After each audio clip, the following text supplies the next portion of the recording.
ਸਤਿ ਸ਼੍ਰੀ ਅਕਾਲ, ਨਮਸਕਾਰ ਤੇ ਆਦਾਬ। ਮੈਂ ਹਾਂ ਹਰਜਿੰਦ ਕੌਰ ਮੰਗਟ ਤੇ ਤੁਸੀਂ ਦੇਖ ਰਹੇ ਹੋ ਇੰਡੋਜ਼ ਟੀਵੀ। ਸਵਾਗਤ ਹੈ ਜੀ ਸਾਰਿਆਂ ਦਾ। ਡੇਲੀ ਬੁਲੇਟਿਨ ਦੀ ਸ਼ੁਰੂਆਤ ਲਈ ਸਾਡੇ ਨਾਲ ਜੁੜ ਚੁੱਕੇ ਨੇ ਪੰਜਾਬ ਤੋਂ ਗੁਰਕਵਾਲ ਸਿੰਘ ਬਰਾੜ। ਕਰਦੇ ਆ ਜੀ ਸਵਾਗਤ ਗੁਰਕਵਾਲ ਜੀ, ਬਹੁਤ ਬਹੁਤ ਸਵਾਗਤ ਹੈ ਜੀ ਤੁਹਾਡਾ। शुक्रिया हरजिंद ते स्वागत है उन्होंने दर्शकों का जो लगातार साडे नाल जुड़ते हैं जी। ਬਰਾੜ ਜੀ, ਇੰਡੀਆ ਦੀ ਗੱਲ ਕਰਦੇ ਹਾਂ, ਬਹੁਤ ਸਾਰੇ ਮਸਲੇ ਜਿਹੜੇ ਹੈਗੇ ਨੇ ਪੱਖਦੇ ਇਸ ਸਮੇਂ। ਕੇਂਦਰ ਸਰਕਾਰ ਤੇ ਪੱਤਰਕਾਰਾਂ ਨੇ ਆਰੋਪ ਲਗਾਇਆ ਕਿ ਕੇਂਦਰ ਸਰਕਾਰ ਵੱਲੋਂ ਉਹਨਾਂ ਦੀ ਜਾਸੂਸੀ ਕੀਤੀ ਜਾ ਰਹੀ ਹੈ, ਫਰੀडम ਆਫ ਸਪੀਚ ਨੂੰ ਦਬਾਇਆ ਜਾ ਰਿਹਾ ਹੈ।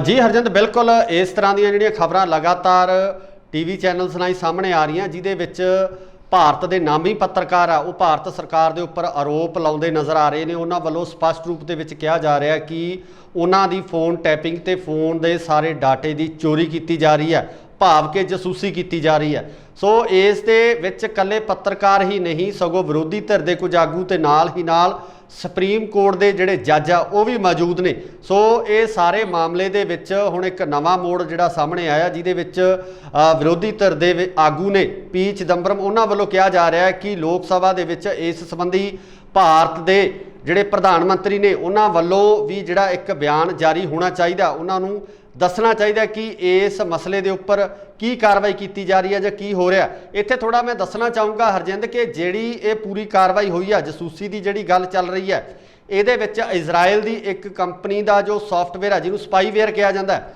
ਉਸ ਸਪਾਈਵੇਅਰ ਦਾ ਨਾਮ ਆ ਰਿਹਾ। ਬਟ ਇੱਥੇ ਗੱਲ ਇਹ ਵੀ ਜ਼ਿਕਰਯੋਗ ਹੈ ਕਿ ਇਹ ਕੰਪਨੀ ਇਹ ਸਪਾਈਵੇਅਰ ਸਿਰਫ ਤੇ ਸਿਰਫ ਸਰਕਾਰਾਂ ਨੂੰ ਹੀ ਹੈਂਡਓਵਰ ਕਰਦੀ ਹੈ ਜਾਂ ਸਰਕਾਰਾਂ ਵਾਸਤੇ ਹੀ ਇਹ ਇਹਨਾਂ ਨਾਲ ਐਗਰੀਮੈਂਟ ਕਰਦੇ ਨੇ। ਸੋ ਇੱਥੇ ਫਿਰ ਇਹ ਗੱਲ ਜਿਹੜੀ ਜਾਂਚ ਦਾ ਵਿਸ਼ਾ ਬਣ ਜਾਂਦੀ ਆ। ਅਗਰ ਭਾਰਤ ਸਰਕਾਰ ਜਾਂ ਪੀਐਮਓ ਇਸ ਦੇ ਵਿੱਚ ਅਵੇਲੇਬਲ ਨਹੀਂ ਆ, ਇਹਦੇ ਵਿੱਚ ਉਹਨਾਂ ਦੀ ਕੋਈ ਸ਼ਮੂਲੀਅਤ ਨਹੀਂ ਆ, ਤਾਂ ਫਿਰ ਸਰਕਾਰੀ ਤੰਤਰ ਦੇ ਉਹ ਕੌਣ ਲੋਕ ਨੇ ਜਿਨ੍ਹਾਂ ਵੱਲੋਂ ਇਸ ਸਪਾਈਵੇਅਰ ਦੀ ਵਰਤੋਂ ਕਰਕੇ ਜਿਹੜੇ ਪੱਤਰਕਾਰ ਨੇ ਉਹਨਾਂ ਦੇ ਨਾਲ ਨਾਲ ਵਿਰੋਧੀ ਧਿਰ ਦੇ ਆਗੂ ਨੇ ਤੇ ਹੋਰ ਜਿਹੜੇ ਲੋਕ ਨੇ ਉਹਨਾਂ ਦੀ ਜਾਸੂਸੀ ਜਿਹੜੀ ਕਰਵਾਈ ਜਾ ਰਹੀ ਹੈ। ਇਹ ਬਹੁਤ ਵੱਡੇ ਸਵਾਲ ਨੇ ਤੇ ਵਾਕਿਆ ਹੀ ਇਹਨਾਂ ਸਵਾਲਾਂ ਦੇ ਜਵਾਬ ਹੈ ਜਿਹੜੇ ਉਹ ਭਾਰਤ ਦੇ ਪ੍ਰਧਾਨ ਮੰਤਰੀ ਨੂੰ ਦੇਣੇ ਚਾਹੀਦੇ ਨੇ, ਕਿਉਂਕਿ ਹੁਣ ਮਾਨਸੂਨ ਸੈਸ਼ਨ ਵੀ ਚੱਲ ਰਿਹਾ, ਜਿਸ ਕਾਰਨ ਇਸ ਗੱਲ ਦਾ ਜਿਹੜਾ ਜਵਾਬ ਦੇਣਾ ਬਣਦਾ ਹੈ। ਪਰ ਦੇਖਣ ਵਾਲੀ ਗੱਲ ਹੋਊਗੀ ਕਿ ਪ੍ਰਧਾਨ ਮੰਤਰੀ ਇਸ ਵਿਸ਼ੇ ਦੇ ਉੱਪਰ ਕੀ ਗੱਲ ਰੱਖਦੇ, ਆਪਣਾ ਪੱਖ ਰੱਖਦੇ ਆ ਜਾਂ ਨਹੀਂ ਰੱਖਦੇ।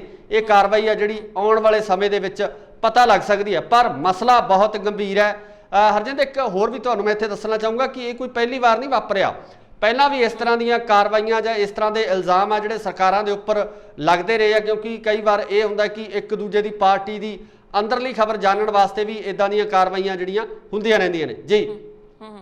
ਪਾਰਟੀ ਦੇ ਤੱਕ ਤਾਂ ਸੀਮਤ ਚਲੋ ਮੰਨਦੇ ਆ, ਪਰ ਜੇਕਰ ਹੁਣ ਤੁਸੀਂ ਜਿਹੜੀ ਇਹ ਮੀਡੀਆ ਇੱਕ ਥੰਮ ਹੈ ਜੀ, ਚੌਥਾ ਥੰਮ ਕਿਹਾ ਜਾਂਦਾ ਭਾਰਤ ਦੇ ਵਿੱਚ ਮੀਡੀਆ ਨੂੰ, ਕਿ ਜਿਹੜੀਆਂ ਪੱਤਰਕਾਰ ਹੈਗੇ ਨੇ ਇਹਨਾਂ ਨੇ ਤਾਂ ਲੋਕਾਂ ਦੇ ਅੱਗੇ ਸੱਚਾਈ ਲੈ ਕੇ ਆਉਣੀ ਹੁੰਦੀ ਹੈ। ਜੇਕਰ ਤੁਸੀਂ ਇਹਨਾਂ ਦੀ ਜਾਸੂਸੀ ਕਰਦੇ ਹੋ ਜਾਂ ਫਿਰ ਇਹਨਾਂ ਨੂੰ ਲੈਟ ਡਾਊਨ ਕਰਨ ਦੀ ਕੋਸ਼ਿਸ਼ ਕਰਦੇ ਹੋ, ਤੁਸੀਂ ਦੇਖਿਆ ਹੋਵੇਗਾ ਜਦੋਂ ਦਾ ਕਿਸਾਨੀ ਮੋਰਚਾ ਸ਼ੁਰੂ ਹੋਇਆ ਕਈ ਪੱਤਰਕਾਰਾਂ ਦੀਆਂ ਗ੍ਰਿਫਤਾਰੀਆਂ ਹੋਈਆਂ ਕਿਉਂਕਿ ਉਹ ਸੱਚ ਦਿਖਾਉਣ ਦੀ ਕੋਸ਼ਿਸ਼ ਕਰ ਰਹੇ ਸਨ।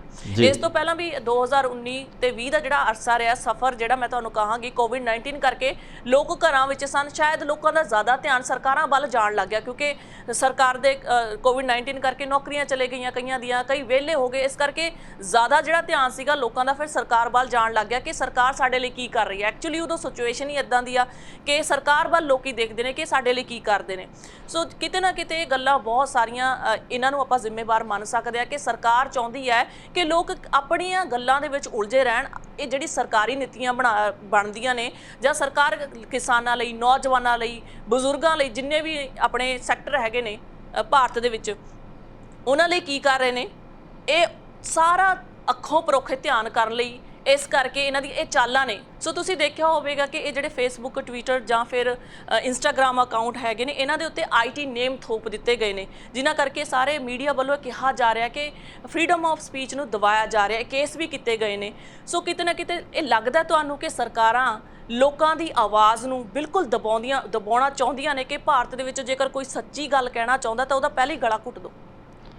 देखो जी, ये कोई दो राय नहीं है, क्योंकि सरकार वालों जिस तरह दी कार्रवाइयां कीतियां जा रही ने, जिस तरीके नाल, क्योंकि ये छोटे पत्रकार नहीं है जिन्हां वालों ये आरोप लगाए गए है, ये भारत के नामी अदारियां दे ਵੱਡੇ ਵੱਡੇ पत्रकार ने जिन्हां वालों सरकार के उपर ये सवाल खड़े किए गए हैं। तो इन्हां दा आरोप ये भी है कि असी सरकार दीयां गलत नीतियां दे बाबत जो छाणबीन करते हैं, उस छाणबीन की ਜਾਣਕਾਰੀ ਲੈਣ ਵਾਸਤੇ ਹੋ ਸਕਦਾ ਹੈ ਸਰਕਾਰ ਵੱਲੋਂ ਇਦਾਂ ਦਾ ਜਿਹੜਾ ਸਟੈਪ ਆ ਚੁੱਕਿਆ ਗਿਆ ਹੋਵੇ, ਕਿਉਂਕਿ ਉਹ ਜਾਣਨਾ ਚਾਹੁੰਦੇ ਨੇ ਕਿ ਆਖਿਰ ਇਹਨਾਂ ਪੱਤਰਕਾਰਾਂ ਦੇ ਸੋਰਸ ਕੀ ਨੇ ਜਿੱਥੋਂ ਇਹਨਾਂ ਨੂੰ ਜਾਣਕਾਰੀ ਮਿਲਦੀ ਹੈ, ਆਖਿਰ ਇਸ ਤਰ੍ਹਾਂ ਦੇ ਵਸੀਲੇ ਕਿਹੜੇ-ਕਿਹੜੇ ਨੇ ਜਿਨ੍ਹਾਂ ਵਸੀਲਿਆਂ ਤੋਂ ਇਹ ਪੱਤਰਕਾਰ ਆਪਣੀ ਜਾਣਕਾਰੀ ਜਿਹੜੀ ਹਾਸਲ ਕਰਕੇ ਉਸ ਨੂੰ ਟੈਲੀਕਾਸਟ ਕਰਦੇ ਆ।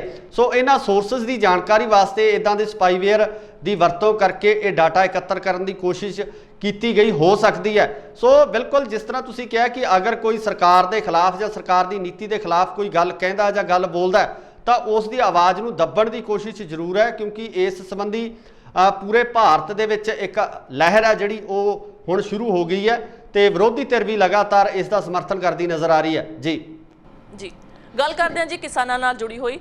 ਲੋਕ ਸਭਾ ਮੌਨਸੂਨ ਇਜਲਾਸ ਸ਼ੁਰੂ ਹੋ ਚੁੱਕਾ ਹੈ।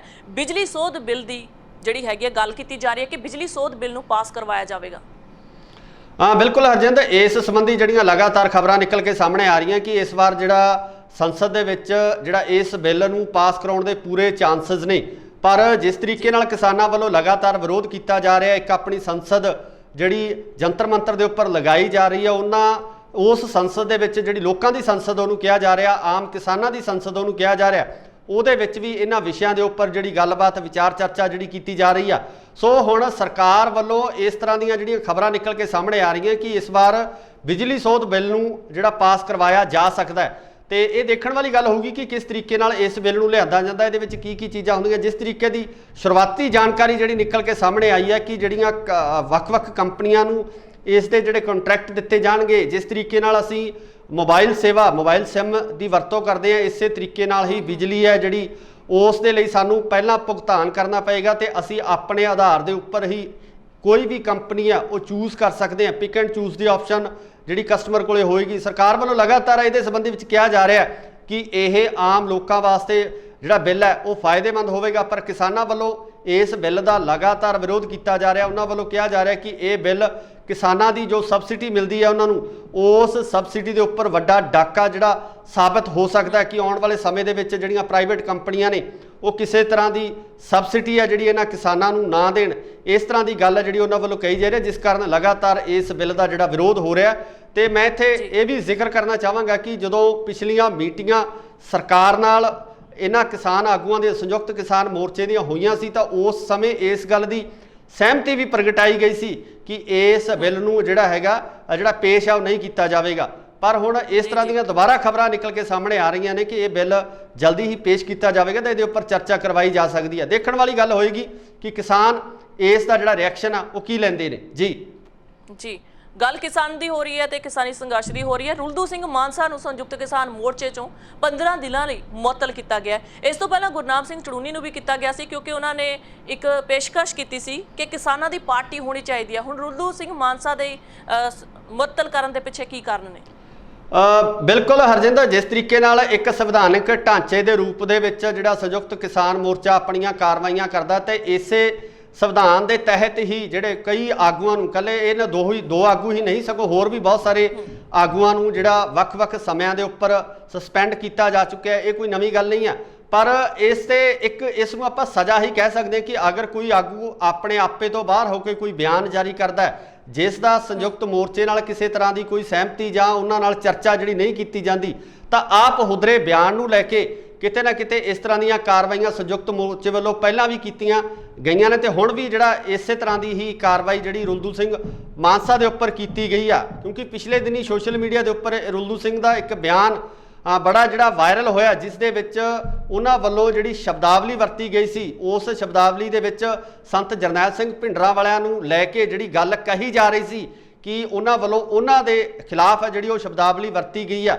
ਤਾਂ ਉਸ ਸ਼ਬਦਾਵਲੀ ਨੂੰ ਲੈ ਕੇ ਕਿਤੇ ਨਾ ਕਿਤੇ ਪੰਜਾਬ ਦੇ ਲੋਕਾਂ ਦੇ ਵਿੱਚ ਜਿਹੜੇ ਸੰਤ ਜਰਨੈਲ ਸਿੰਘ ਭਿੰਡਰਾਂ ਵਾਲਿਆਂ ਨੂੰ ਚਾਹੁਣ ਵਾਲੇ ਨੇ, ਉਹਨਾਂ ਨੂੰ ਜਿਹੜਾ ਹੈਗਾ ਇਸ ਚੀਜ਼ ਦਾ ਰੋਸ ਹੈ ਜਿਹੜਾ ਉਹ ਹੋਇਆ ਸੀ। ਤੇ ਲਗਾਤਾਰ ਰੁਲਦੂ ਸਿੰਘ ਮਾਨਸਾ ਤੋਂ ਜਿਹੜੇ ਸਵਾਲ ਹੈ ਉਹ ਪੁੱਛੇ ਜਾ ਰਹੇ ਸੀ, ਆਖਰ ਕਿਸ ਬਿਨਾਂ ਦੇ ਉੱਪਰ ਉਹਨਾਂ ਵੱਲੋਂ ਇਹ ਬਿਆਨ ਹੈ ਉਹ ਦਿੱਤਾ ਗਿਆ। ਇੱਥੇ ਗੱਲ ਇਹ ਵੀ ਜ਼ਿਕਰਯੋਗ ਹੈ ਕਿ ਇੱਕ ਜਿਹੜਾ ਨਿੱਜੀ ਚੈਨਲ ਦੇ ਉੱਪਰ ਰੁਲਦੂ ਸਿੰਘ ਮਾਨਸਾ ਵੱਲੋਂ ਇਹ ਆਪਣਾ ਸਪਸ਼ਟੀਕਰਨ ਵੀ ਦਿੱਤਾ ਗਿਆ ਸੀ ਕਿ ਉਹਨਾਂ ਵੱਲੋਂ ਇਹ ਬਿਆਨ ਜਿਹੜਾ ਹੈ ਉਹ ਸੰਤ ਜਰਨੈਲ ਸਿੰਘ ਭਿੰਡਰਾਂ ਵਾਲਿਆਂ ਦੇ ਸੰਦਰਭ ਦੇ ਵਿੱਚ ਜਾਰੀ ਨਹੀਂ ਕੀਤਾ ਗਿਆ ਸੀ। ਉਹਨਾਂ ਦਾ ਜਿਹੜਾ ਕਹਿਣ ਦਾ ਮਤਲਬ ਕੁਝ ਹੋਰ ਸੀ, ਇਸ ਨੂੰ ਗਲਤ ਤਰੀਕੇ ਨਾਲ ਜਿਹੜਾ ਪੇਸ਼ ਕੀਤਾ ਗਿਆ ਜਾਂ ਸਮਝਿਆ ਗਿਆ। ਪਰ ਫਿਰ ਵੀ ਜਿਹੜਾ ਹੈਗਾ ਸੰਯੁਕਤ ਕਿਸਾਨ ਮੋਰਚੇ ਵੱਲੋਂ ਇਸ ਸੰਬੰਧੀ ਕਾਰਵਾਈ ਕਰਕੇ ਰੁੱਦੂ ਸਿੰਘ ਮਾਨਸਾ ਨੂੰ ਸਸਪੈਂਡ ਕੀਤਾ ਗਿਆ। ਜੀ ਬਰਾੜ ਜੀ, ਬਹੁਤ ਬਹੁਤ ਧੰਨਵਾਦ ਤੁਹਾਡਾ ਸਾਰੀ ਜਾਣਕਾਰੀ ਦੇ ਲਈ। ਸ਼ੁਕਰੀਆ ਹਰਜਿੰਦ, ਸ਼ੁਕਰੀਆ। ਦਰਸ਼ਕੋ, ਦਿਓ ਇਜਾਜ਼ਤ। ਨਵੀਆਂ ਤੇ ਤਾਜ਼ਾ ਖਬਰਾਂ ਲਈ ਦੇਖਦੇ ਰਹੋ ਇੰਡੋਜ਼ ਟੀਵੀ ਆਸਟ੍ਰੇਲੀਆ। ਧੰਨਵਾਦ।